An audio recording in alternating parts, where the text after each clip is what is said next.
আসসালামু আলাইকুম, আমি রুমানা পারভিন। আজকে চলে আসলাম একটা পুটিংয়ের রেসিপি নিয়ে। কারেন্ট চলে গেছিল, তাই আমি আর কি প্রথম থেকে পুরোটা দেখাতে পারলাম না। এখানে 7টা ডিম নিয়েছি এবং 7টা ডিমকে আমি এইভাবে মিক্স করে নিচ্ছি। কোনো চিনি দিব না, কিছু দিব না, এটাকে খুব ভালো করে এইভাবে করে মিক্স করে নিব। সুন্দরভাবে এটাকে মিক্স করে নিব। আর আজকের রেসিপি আমি তৈরি করব কোনো তরল দুধ দিয়ে না, কনডেন্স মিল্ক দিয়ে। কনডেন্স মিল্ক দিয়ে তৈরি করলে কনডেন্স মিল্কে চিনি যেটা থাকে সেটাই পুটিংয়ে কভার হয়ে যায়। এখানে আমি 7টা ডিম দিয়েছি। এখন আমি একটা পুরো কনডেন্স মিল্ক দিয়ে দিব। এই দেখুন, পুরো একটা কনডেন্স মিল্ক এটা আমি দিয়ে দিব। পুরো কনডেন্স মিল্কটা দিয়ে এটাকে ভালো করে নাড়াচাড়া দিব। এটা একদম মানে সিম্পল একটা পুটিংয়ের রেসিপি, খুবই সহজ। এবং যেটা গায়ে লেগে আছে কনডেন্স মিল্কে, সেটাতে আমি একটু পানি দিয়ে তখন ব্যবহার করব। এখন আপনারা দেখুন কীভাবে। দেখুন, এটাকে ভালো করে মিক্স করে নিচ্ছি। খুব ভালো করে মিক্স করব। আর কনডেন্স মিল্ক দিয়ে অবশ্যই এক্সট্রা কোনো চিনির প্রয়োজন নাই, কনডেন্স মিল্ক এমনি মিষ্টি। এইভাবে করে খুব ভালো করে মিশিয়ে নিচ্ছি। এখন কনডেন্স মিল্কের যে বক্সের মধ্যে একটু লেগে আছে সেটাকে আমি একটু পানি দিয়ে গুলিয়ে নিব এবং সাথে গুঁড়ো দুধও দিব। তো এটাকে আমি আগে মিক্স করে আমি দিয়ে দিচ্ছি পানিটা দিয়ে দিলাম, দিয়ে আবার মিক্স করছি। অনেকদিন পরে ভিডিওতে আসলাম, জানেন চারপাশে বাংলাদেশে নেটের খুব প্রবলেম ছিল। তো এখন স্বাভাবিক হওয়াতে ভাবলাম যে একটা ছোট্ট ভিডিও দিই, সহজ একটা রেসিপি নিয়ে আসি, তাই চলে আসলাম। দেখুন, এটার ঘনত্বটা খুব সুন্দর হয়েছে। এখন এর মধ্যে এখানে আমি প্রায় 5 থেকে 6 চামচ গুঁড়ো দুধ আছে। এই 6 চামচ গুঁড়ো দুধটা আমি কনডেন্স মিল্কের যে পানিটা সেটার মধ্যে মিক্স করে আবার ঢেলে দিব। এবার আমি গুঁড়ো দুধ আর পানিটা মিক্স করা সেটা দিয়ে দিলাম। কনডেন্স মিল্কের বক্স পুরো খালি, এই একটা কৌটাই পানি লাগবে, আর লাগবে না। এখন এটাকে ভালো করে মিক্স করতে থাকবো। খুবই সহজ এই পুটিংটা তৈরি করা, কারণ অনেক ক্ষেত্রে লিকুইড দুধ দিয়ে করতে গেলে সেই লিকুইড দুধটাকে জাল দিয়ে কমাতে হয়। তা আমি সহজ রেসিপিতে দেখালাম যে কিভাবে একদম কম উপকরণ দিয়ে একটা সুন্দর পুটিং বানানো যায়। আর এই পুটিংটা সাইজটা সুন্দর হবে, একদম ছোট হবে না আর একদম বড় না, মিডিয়াম একটা সাইজ।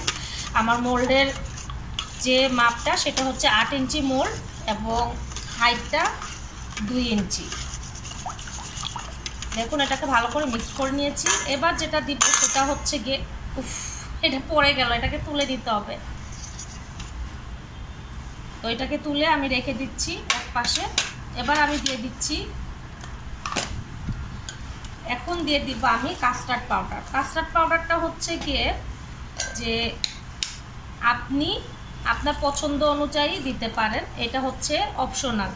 এটা আমি দিব ঘ্রাণের জন্য। তার কারণ হচ্ছে গিয়ে অনেকেই দেয় হচ্ছে গিয়ে ভ্যানিলা এসেন্স, তো আমি দিব কাস্টার্ড পাউডার। কাস্টার্ড পাউডারটা দিলে হয় কি, ঘ্রাণটা খুব ভালো লাগে, প্লাস হচ্ছে গিয়ে যে এটা কাস্টার্ড পুটিংও আপনারা বলতে পারবেন।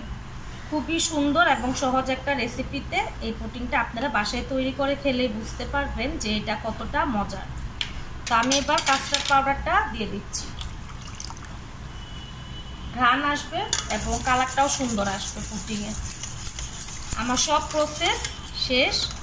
এবার আমি এটাকে মোল্ডে ঢেলে নেব। ঢেলে গরম পানিতে স্টিম হওয়ার জন্য রেখে দিব প্রায় 30 থেকে 40 মিনিট। তারপর ঠান্ডা হবার পরে ফ্রিজে রাখবো। এবার আমি দেখাই যে মোল্ডে দিব সেই মোল্ড। এই দেখুন, এই মোল্ডে আমি চিনি ক্যারামেল করে সেট হবার জন্য রেখে দিচ্ছি। আপনারা যারা ক্যারামেল রেসিপিটা চান আমাকে কমেন্ট করবেন, আমি অবশ্যই জানাবো। আর যারা আমার ভিডিও দেখছেন অবশ্যই লাইক কমেন্ট শেয়ার করে আমার পাশে থাকবেন। এখন এটা আমি ঢেলে দিচ্ছি।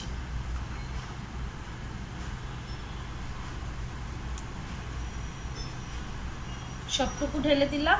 এবার আমি এটা স্টিম হবার জন্য চুলায় বসিয়ে দিব এবং এটা হবার পরে আমি আপনাদেরকে দেখাতে চলে আসব। সেই পর্যন্ত আপনারা আমার ভিডিওর পাশে থাকুন। আল্লাহ হাফেজ। এই আমার পুটিংটা হয়ে গেছে, আমি চুলা থেকে নামিয়ে আমি এটা ঢেলে নিচ্ছি। তো পুটিংটা এমনি ভালো হয়েছে, মাঝখানে একটু ক্র্যাক পড়ে গেছে, কিন্তু পুটিংটা খুবই ভালো হয়েছে, টাইট হয়েছে এবং সুন্দর হয়েছে। যেহেতু এটা আমি বাসায় খাবো, তো আপনারা এইভাবে করে রেডি করতে পারেন। আর এই ক্র্যাক কেন পড়েছে সেটাও আমি বলি। আমি একটু নরম অবস্থাতেই পুটিংটা ঢেলে ফেলেছি ভিডিও দেখানোর জন্য।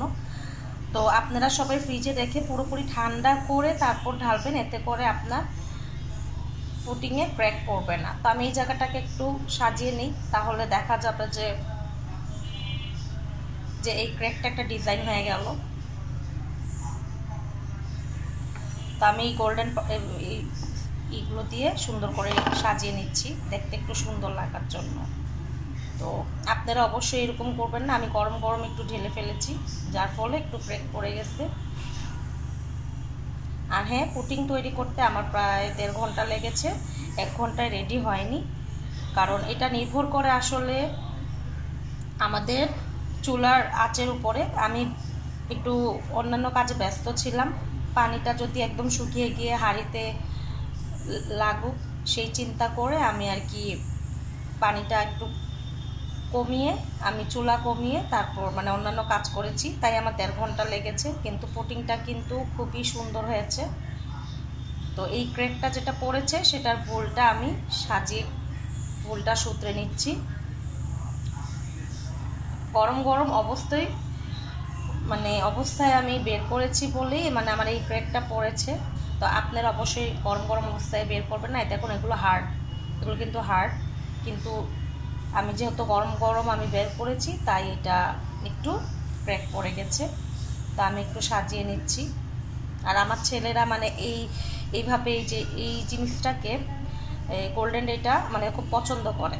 যদি এটার কোনো স্বাদ নেই, এটা জাস্ট কেক ডেকোরেশনের জন্য, আর কিছু না। তো ওদের কাছে ভালো লাগে, তো আমি একটু ডেকোরেশনটা করে দিলাম।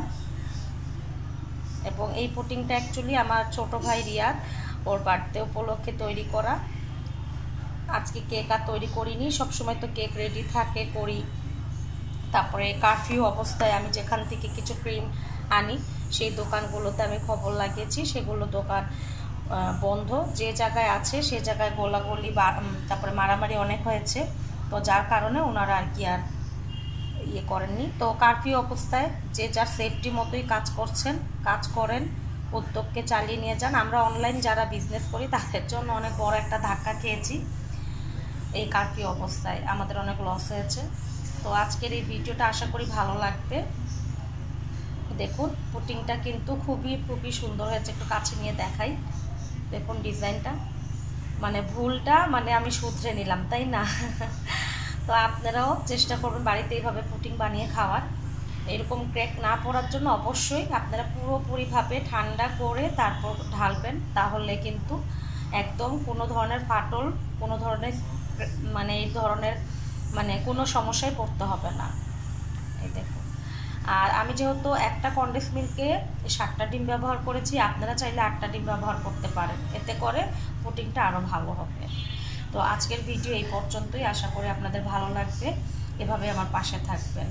তো আজকের মতো এখানে বিদায়, আল্লাহ হাফেজ।